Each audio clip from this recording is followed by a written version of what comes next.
Nasabat ng mga otoridad ang tinatayang 880,000 na halaga ng hinihinalang smuggled na sigarilyo sa isinagawang checkpoint operations ng 1st Provincial Mobile Force Company, Lanao del Norte, madaling araw ng Mayo 14 taong kasalukuyan sa Barangay Samburon, Linamon ng naturang probinsya.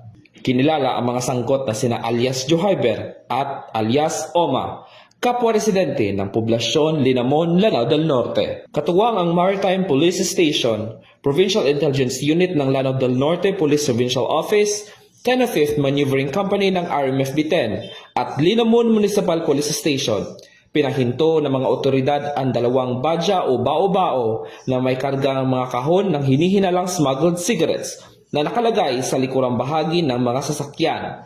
Nang hingian ng kaukulang dokumento, nabigo umano ang dalawang driver na magpakita ng legal na papeles para sa mga kargamento.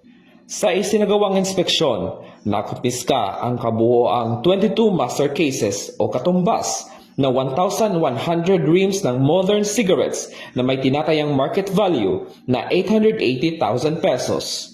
Dinala ang mga nakumpiskang sigarilyo at mga sasakyan sa kustudiya ng 1st Provincial Mobile Force Company habang hinihintay ang turnover nito sa Bureau of Customs para sa kaukulang disposisyon.